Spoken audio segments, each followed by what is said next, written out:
I'm about to feed him to the sharks right now. Get him hype right now. Yeah. You know the ground is up. Yeah. Everybody that trains, you know the game. Yeah. So let's get it. Slap it up, bump it and roll. Hey. Yeah, that's the way that it goes.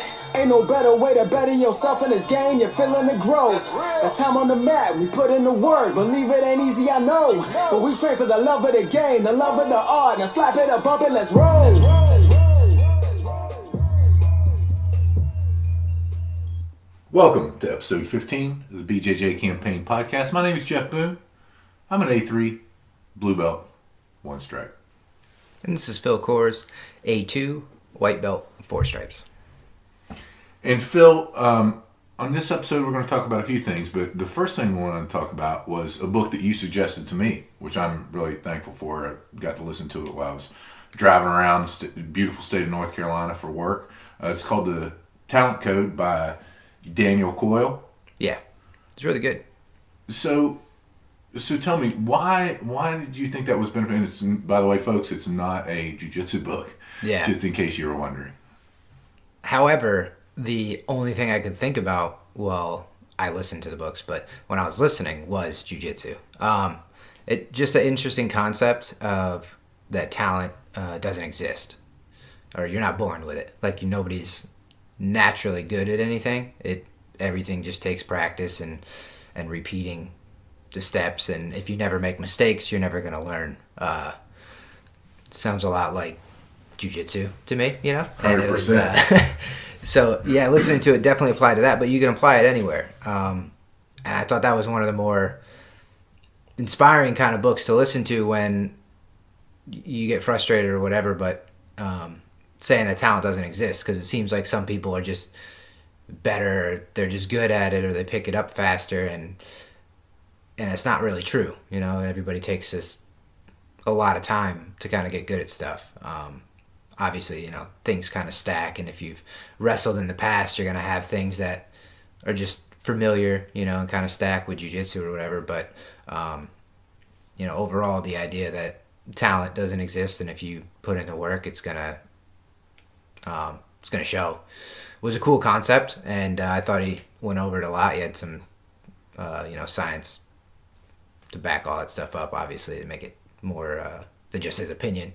Had a lot of cool stories and things like that, but I really enjoyed it. Yeah, 100% agreed, and I'm really glad you turned me on to it, and totally agreed with the one thing that you brought up with wrestling. I mean, you know, I wrestled for a number of years, and there were certain things in jiu-jitsu that, well, it didn't come any easier for me because I already knew it. You know, side control, those types of things. I'd been in those positions a lot of times before. Mm-hmm. So that was fairly natural. And I'd already, you know, put in the you know, thousands of hours of work in that kind of martial art, because I do consider wrestling a martial art.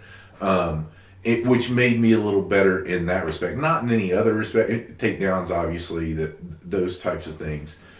It's certainly beneficial, but you know, I think that you hit on the topic of it is the work that you put in, and it's not only the work that you put in, but it's the thought of the work that you put in as well, which is what I got from it, which is what I feel like that we do all the time, and that is trying to apply everything to jiu-jitsu, and conversely, applying everything outside to the jiu-jitsu mindset and being better all around. Yeah, I think like the first introduction to the book, he talks about some girl who's not good. I think it was clarinet or flute or something. Not good at the instrument, just an average teenage girl or whatever. And there's a YouTube clip up, not even like titled anything. And she goes through and she starts and she plays a song, and then makes a mistake, goes back, immediately fixes it, you know, goes through, makes another mistake, goes back, fixes it, and does that throughout the period of, I think he says it's like 6 minutes to get through this song. And that's essentially a month's worth of practice. And then she goes on to the next song and just tries to play her way through the entire thing, you know, ignoring the mistakes and stuff like that. And then that's essentially terrible practice. And I thought that was interesting because there's so many times while rolling or whatever, when you kind of try to force your way through the position, and just kind of move on, or even drilling when you kind of just do bad reps and you don't fix stuff. I think that applies, very strongly to jiu-jitsu when you're trying to drill. And I do a rep and then I see the mistake, or I do like even last night doing that Toriando pass where I'm not good at it. It's just not one that makes a lot of sense to me. I did a lot of reps, and then I don't know if I heard John say it to somebody else or I saw somebody do it out of the corner of my eye, but all of a sudden I was like, all right, he said I got to keep my elbows in, and I was locking my elbows out.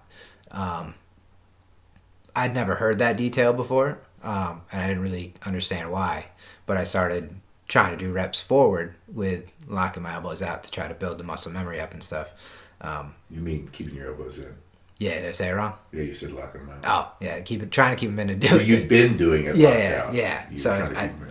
tried to correct it for the rest of the reps last night to try to build the muscle memory, but it's just a really interesting story, and how he explains making the mistake is essential, number one, and then fixing it is essential, is the next step. And if you never kind of get outside the spot where you're going to make mistakes, you're not going to grow. And the concept that he detailed, that he called it deep learning, right? And I thought that was a really interesting concept. So, I think it's really good. I think that we both do this as partners to whoever we're partnered up with, is that whenever you see someone make that mistake, hey, if they don't feel it themselves, go ahead and say, hey, you might want to put your hand there, or you might want to bend your elbows a little more. And conversely, I always appreciate that. I was paired up with Barry last night, and he was helping me on the. It was I can't remember what the actual hip toss is that we do. It was one of the hip tosses. Yeah. And I was very appreciative of that. That's a good training partner that will help you with those little details that sometimes you are in the moment and can't see. Yeah, that was the self-defense where they come over the arms like a hug. So Hunter was telling me last night he actually performed this move on Christmas to his mother. Framed the hips, and when she went in for the hug, went for that hip toss. It's terrible, Hunter. It's terrible. It's messed up, man. Hug your mother. Mothers need hugs. The other thing that I found really interesting in that book was that the people who they'd done a test before, they were doing all of these studies, the research on this deep learning and all that, and they'd done a test before, and with the people who, and this was strictly based on people with musical instruments, I think most of them were clarinetists, and the people who said, when asked, how long do you feel like you're going to be playing the clarinet, the people who said, maybe a year, maybe 2 years, as opposed to the people that said, well, this is a lifetime pursuit, they were 4 times better at learning. I think that was the number. It was, I don't remember exactly, but it was significant. It was astounding. They were 4 times better at learning. And I think that directly goes back to jiu-jitsu. I plan on doing jiu-jitsu for as long as my body holds out and as long as I can do it. Right. And so I think that that's an important thing, that if you're just thinking, hey, this is just a temporary thing, this is kind of cool, I want to get decent at it or whatever, you may be cutting yourself short on learning by not having the mindset of this is a lifelong campaign. And that same thing caught my attention. What was so interesting about it is it makes a lot of sense, and it's not something I've ever considered or thought about.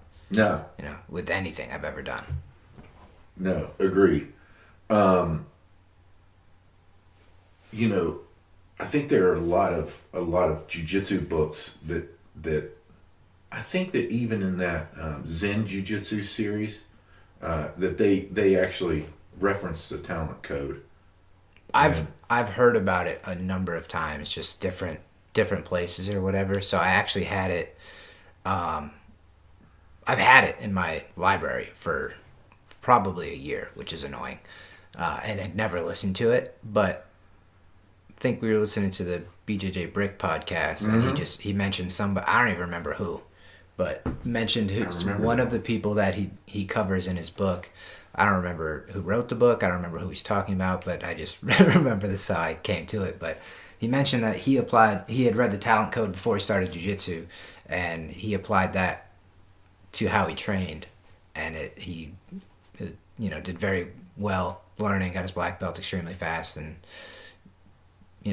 trained efficiently, and that's all I'm after, is trying to get better at training. So I've said it before, if people told me jumping off a bridge is going to make me better, I'm going to try it. So yeah, figured I'd listen to the book, and it was really good. Glad I did. Yeah. So just to kind of circle back on the Zen Jiu-Jitsu, have you listened to that? Yeah, I've listened to two of them.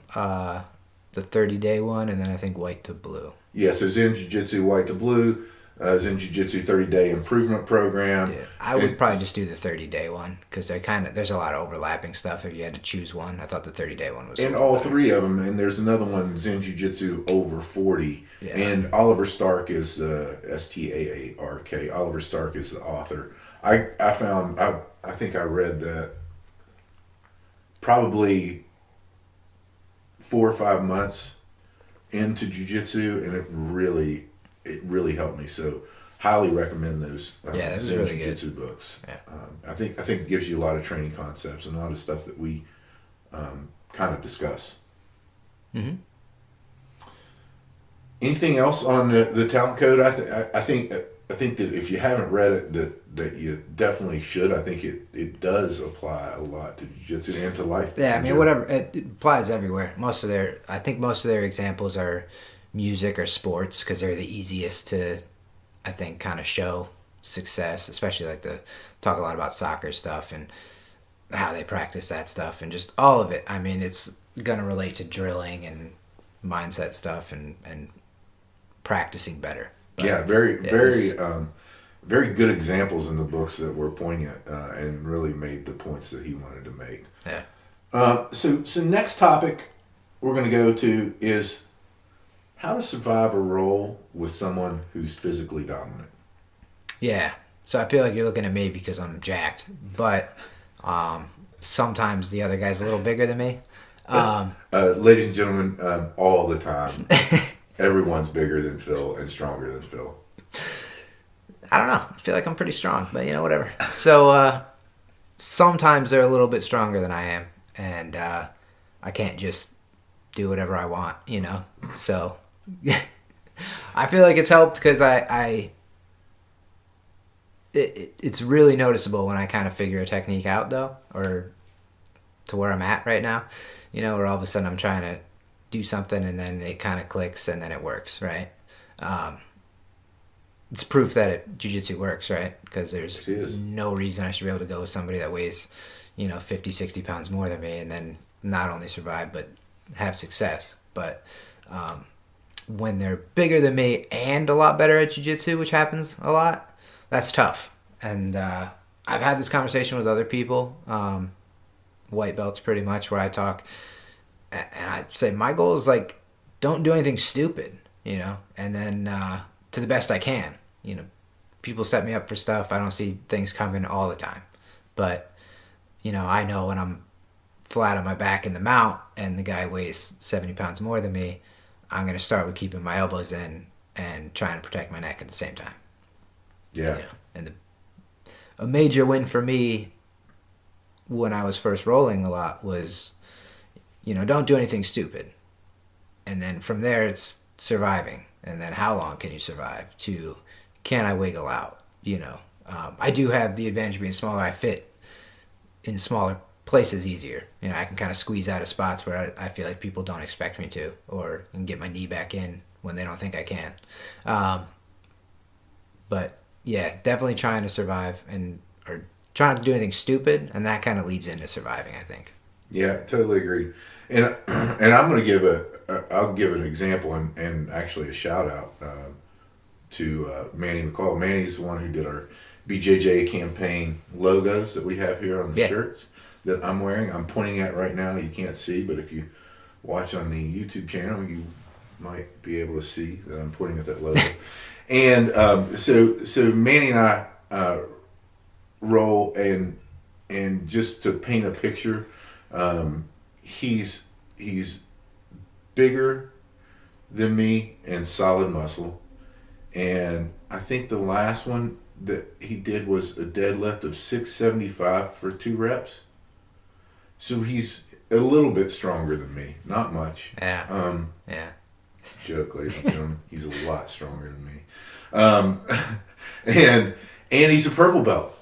Yeah. Right? And it's terrifying to be underneath him. It's another challenge. I mean, there's no other way to put it. Like, I was joking with somebody the other day when they're like, man, he's strong. And I joked, and I was like, yeah, man, everybody's strong because it is that way for me. But that's another level. It's extremely challenging. It's a And different fun. one. It's He's challenging. really strong.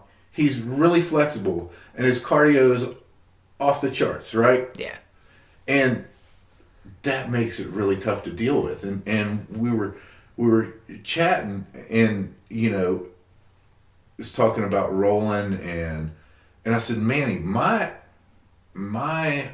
goal with you is completely different than with most people I roll with. My goal with you is to protect myself, right? I'm trying to protect myself from injury. Let's not get injured here, right? Mm-hmm. B, I'm trying to just defend, because and maybe it's the wrong mindset. Maybe I should be attacking more, but just to get a grip or to move an arm an inch, I just can't do it with him. It doesn't work, right? So again, training 50% for you and 50% for your partner. For me, it's the defense and the delay of the inevitable. Yeah. Right? I mean, that's what I'm trying to do.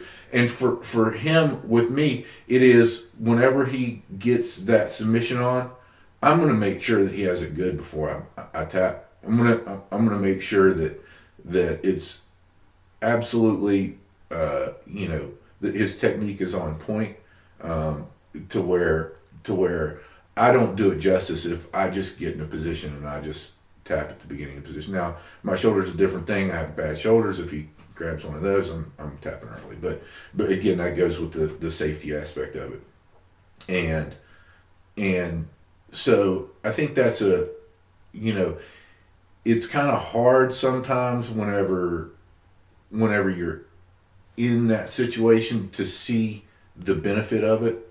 But then whenever you look back on it, those are kind of the benefits that I look back on and see. And it's the same thing with Manny. I have the same mindset when I roll with like Ryan, who's sure big, but he's a black belt. I mean, he's very good. It's almost more of like a mental and emotional exercise than it is physical. Because I'm not gonna be. They're better at jiu-jitsu, and they're much bigger and stronger and faster. And like, especially with Manny, he ain't gonna get tired. There's no physical aspect I have an advantage anywhere. It's all trying to stay emotionally calm to make the best choices you can, and it's all mental of making those choices. And it's like you're saying, survive. But and I've told him I take a lot of pride in trying to stay calm, and it's a big thing for me going into competitions that I want to transfer over, but rolling 99% of the time, I'm completely in control of emotions and my personal pace, and my thought pattern, trying to do what I want to do, to the best I can. But going with somebody like Ryan, I mean, he's a black belt. He's 54 steps ahead of me. There's, For sure. And he's much stronger, much bigger. He's going to do, I mean, if we were anywhere near the same technique skill level, he'd still have his way with me. He's that much bigger. But being that much better technique, it's mainly a mental exercise for me of staying calm and trying to make the best decisions that I can. Yeah. And there's a lot to be gained from that. I feel like probably easier for me. I got used to being smashed really fast because I haven't all the time. It's probably tougher for you or somebody your size to be able to smash. No, I got used to it from Ryan right away. Yeah. Right away. I would imagine some bigger people that can kind of come in and just not get pushed over, right? And just kind of be on top all the time. Sure. To finally or not experience it very much. Might take them a little bit longer to getting smashed, and nobody wants to be uncomfortable in that position when you're kind of athletic and strong, and you can get on top of most people. Maybe not have success or attack much, but you're able to just be on top. But yeah, I think it's a great exercise to go through. And they'd even do these drills. Sometimes John will have us like put one hand in the belt, like use one hand in the guard. So you're trying to attack, you're on your back, but you can't use your right or left arm. What happens then? And those putting yourselves in terrible spots to, push yourself is fun, and it's interesting. Yes, it is. And just to kind of circle back, if you are the one, not that you ever have been, Phil, but that is physically dominant, right? Then work on things. If you're the one who's a lot bigger than your opponent, play bottom. Get in bad positions and work out of them. Try to work on your bottom game. If top game's easy if you're a lot bigger than someone and you got and you're relatively the same belt or relatively the same skill level. What's harder is to put yourself in those situations, and I'll just give it for instance. Because I am bigger, I stopped playing top. Well, that didn't stop. I play top, but I enjoy starting in bottom position in guard or in other positions, with doing side control or taking my back or anything, so that you can defend and get out of those bad positions, because you're not going to be able to get out of those bad positions with people that are better than you unless you practice them thousands of times with maybe people who aren't better than you or aren't physically as big as you. So Right. I think that's a good mindset to have if you are that physically dominant person, to do that. So next, this is a good one. So how to deal with injuries, talking about rolling with somebody more physically dominant. Yeah. So Phil, you had a little bit of an injury that kept you off the mat for a whopping, 64 hours? No, it was 2 days. 2 days, 48 hours, sorry. Yeah. 48 hours? Yeah. Boy, you were miserable too. It was a little annoying because then Jeff comes back and he's like, man, there was 47 people there and you missed out on all that stuff. And they covered all the stuff you're trying to work on. It's just annoying to listen to. But, no, yeah, it always comes back to just listening to your body, I think. Is obviously, we're not doctors. I feel like we figured that out back with the skin condition episode. We're not doctors, ladies and gentlemen. That's 100% fact. I had my ankle popped. I was immediately able to get up and walk on it. So I knew it wasn't, too bad.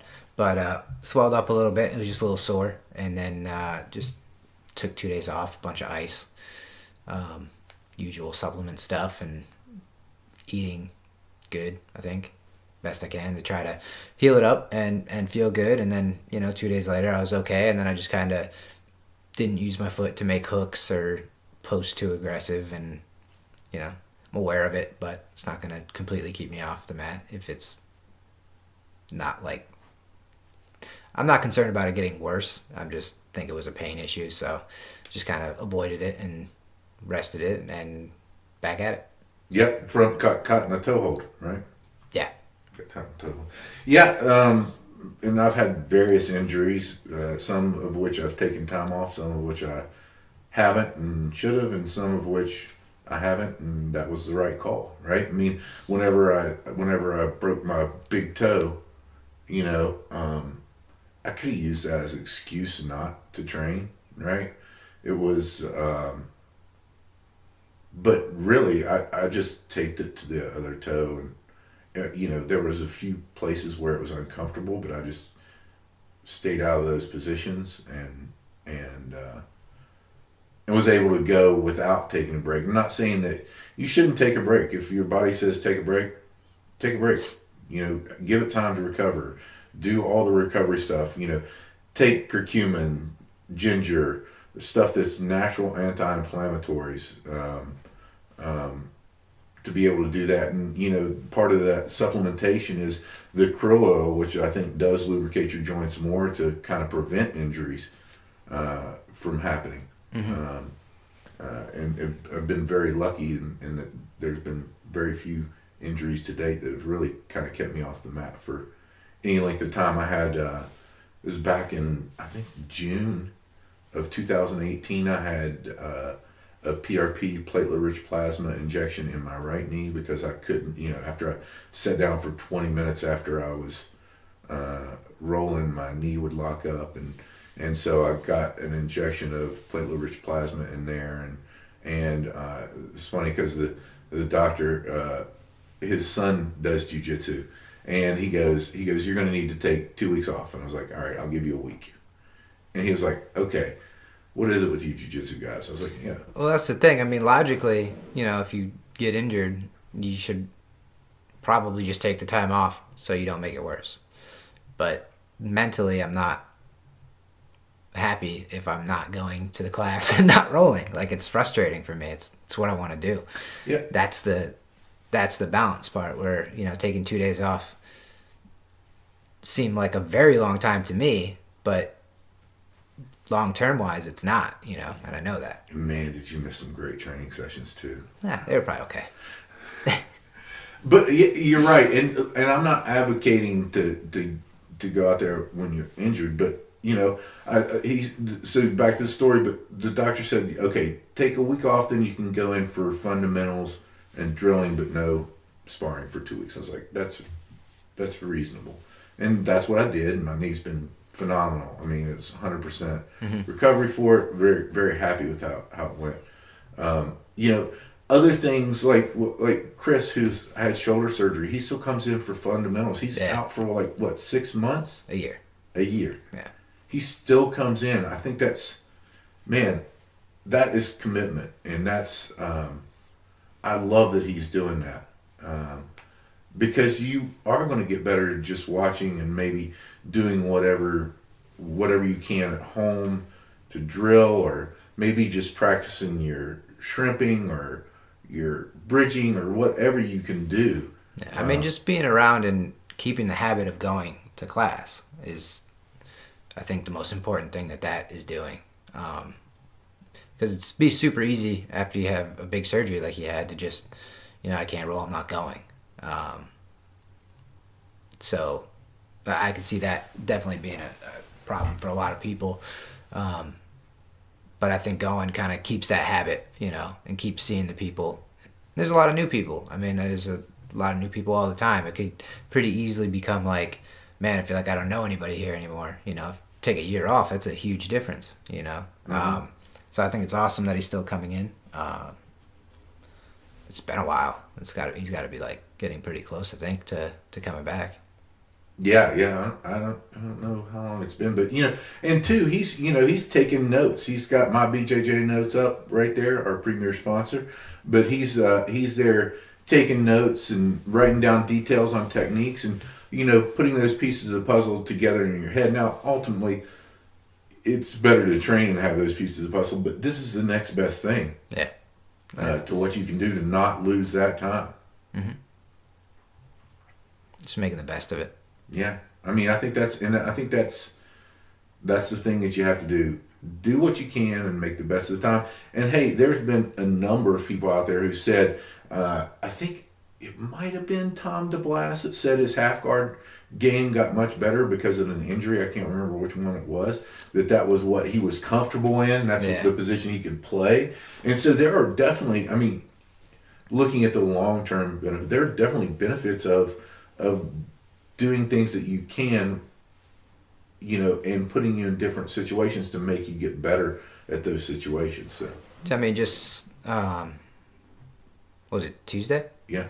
We went, and on the ride back from Charlotte, I was telling you, I was like, yeah, I didn't use my left foot to make any hooks. People were flying past my guard. I mean, down there, most people go past my guard pretty easily anyway. True. But without using my left foot to like kind of post or make hooks or something to slow people down, I spent the entire day in side control, you know. But, you know, it's interesting to see, and you wonder, like, if I never use my left foot, like, I'd figure something else out, but I don't know what, until you do it. Yeah. Well, you used to not use those hooks, but that was a while back. So Phil, let's move on because I know that you're getting ready to do a competition on in New Burrito. Is it the 12th of January? Yeah, next Saturday. Next Saturday. And kind of things that preparing for a competition. I know we kind of touched on this before, and then whenever we were kind of talking about this before in the beginning of the show, you said, well, I'm not really doing anything differently to prepare for the competition. Yeah, I don't feel like I'm doing a ton different than what I usually do, and you seem to have a different opinion. Yes. But the main thing I've been focusing on is pushing the pace. There'd be a lot of times I would kind of relax in a position or slow down and kind of make the other person make the first move, and then I'd react and try to do something based off timing. I'm doing a lot more of not waiting, trying to make the first move, not wait, not let them settle, and basically gassing myself out. I'd be at the end of the sparring class and I'd still have a lot of energy, feel like I could go a lot more rounds, and I was trying to think to myself of maybe if I push it harder in each round, I'd feel, just kind of get that, just, I guess, push the pace, because I know going into the competition, my goal is going to be to go as slow as possible and be as calm as possible.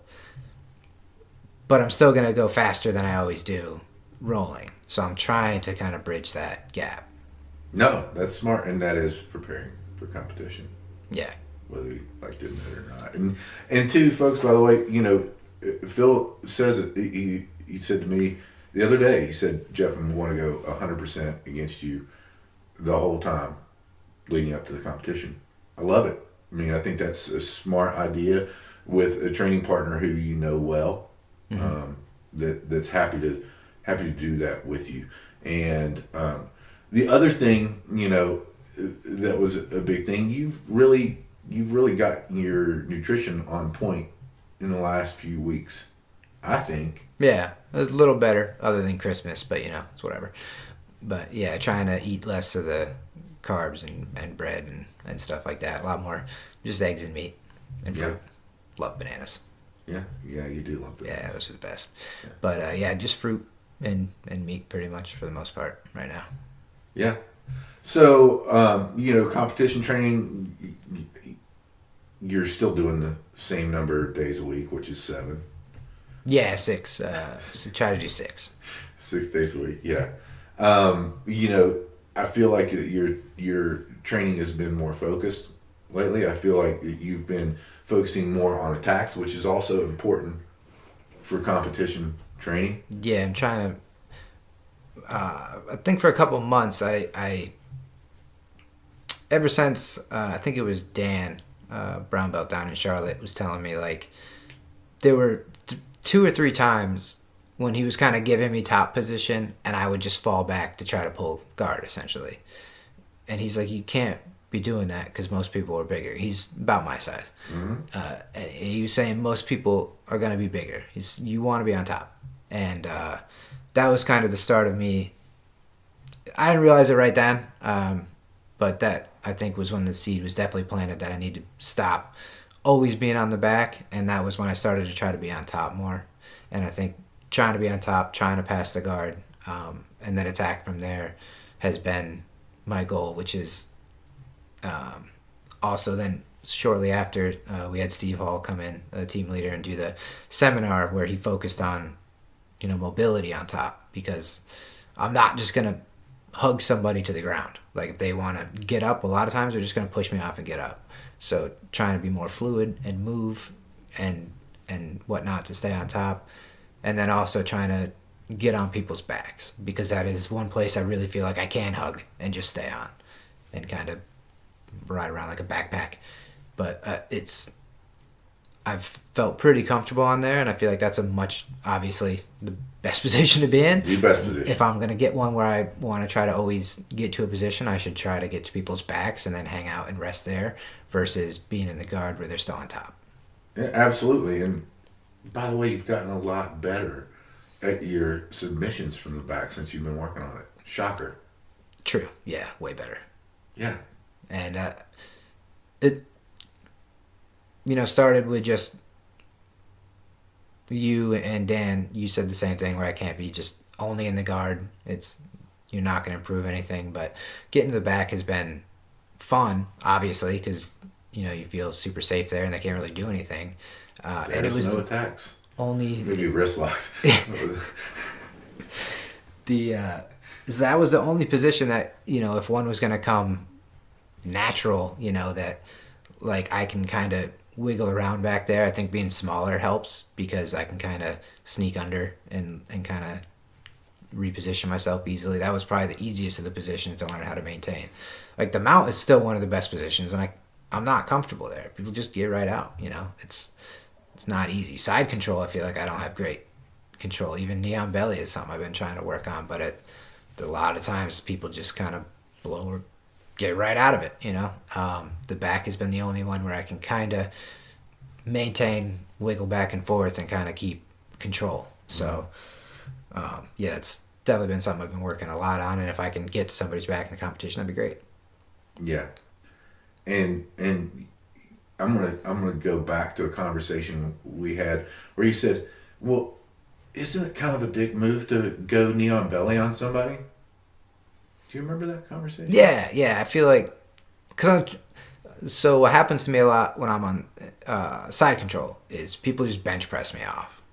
So I had tried to fight through that and try to fight frames and like kind of redirect the frames to kind of get their arms out of the way, and I don't have a ton of success. So I had started kind of just letting them push me up and then just trying to transition into the knee on belly, and typically go for an arm bar because I still can't quite figure out the like baseball chokes, cross chokes from that yet. Bravo. I'm super slow going in there. It's very obvious what I'm doing, so it's not great. But yeah, I mean, I don't like it when people knee on belly me, obviously. So I just it did cross my mind. Try not to do that for 5 minutes to somebody. Is pop right up and keep popping up in a knee on belly. But you kind of told me it's not a dick move, and if they're pushing you, take what they give you. Yeah, it's a transitional position. You've got it. If the situation dictates, if they are pushing you up, and it's a matter of you losing position or going knee on belly to gain a better position, go knee on belly. Yeah. I mean, you don't see the upper belts, the Ryans or the Fredo. So bad. Yeah, no, it's knee on sole. It's not knee on belly. And you don't see them not doing it when it dictates it. Therefore, you have to realize that that's a perfectly appropriate response, and that's a place where you can also develop attacks. I mean, like you said, the cross chokes from there, the Bravo chokes, utilizing that kind of thing to be able to submit your opponents is a very important position. And if it's one that you're not practicing because you think you think you're an asshole for doing it, stop it. Yeah. Because it's a legit position, and if the situation dictates it, obviously, if you got somebody that you're 100 pounds more on, you can take some of the pressure off the knee on belly. I mean, I'm not going to go and kill somebody with that, but when appropriate, do it. Get better at it. I mean, that's a super important part of the game. It's as normal as whenever they're trying to regain guard going to Keisakatami. I mean, it's one of those things where, all right, if they're trying to get their leg in underneath you, go to Keisa, right? If they're trying to push you off of it, go to knee on belly. And I really liked what rolling with Lee, the black belt from Charlotte, he was doing it in a way, and I could feel him doing it, and I asked him about it afterwards, and he basically goes to the knee on belly, pushing you away, so that you essentially, the instinct is to roll away and give up your back, which is appealing to me, especially as of late. But the way he was doing it and kind of using his other knee kind of at the same time, and also as like a chalk, so if you lift that up, you can't get it back, which was interesting. Yeah agreed. So Phil, on the you're working on a Spotify playlist for rolling. Yeah, well, we have to get rid of your same Sublime playlist that you've been playing every Sunday forever. Playlist rocks. So I It think rocks. everybody loves it except you. So debatable. Not Just really. debatable. Yeah. Not really. We put the music on that you wanted before, and everybody's like, "What is It's this?" just not true. It's It's typically so true. people's reaction to the music, but that's never happened.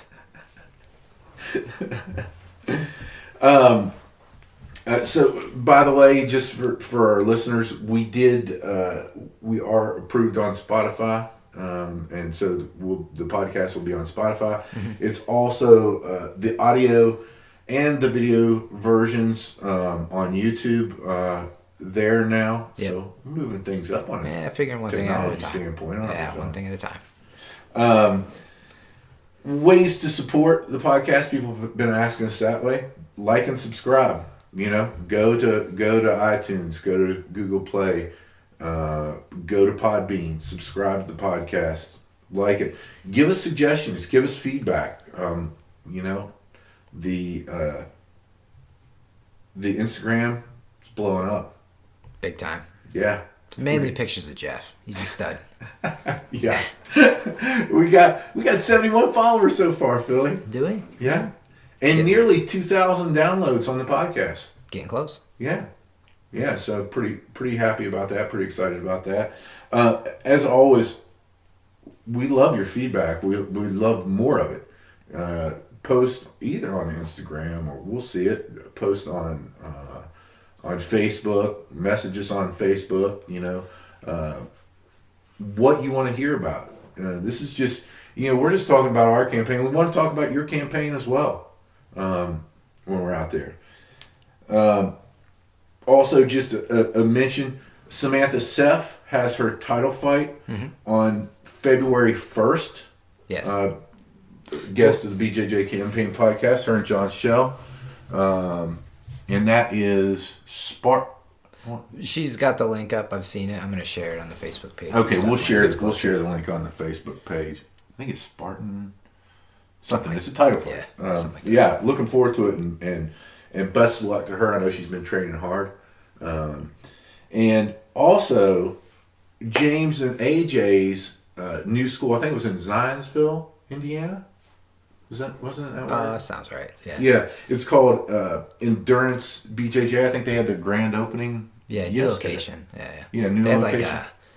They had a picture from New Year's, dude. Like over 100 people. 131 people on the mat. Yeah. That's crazy. It's because they're so good. Yeah,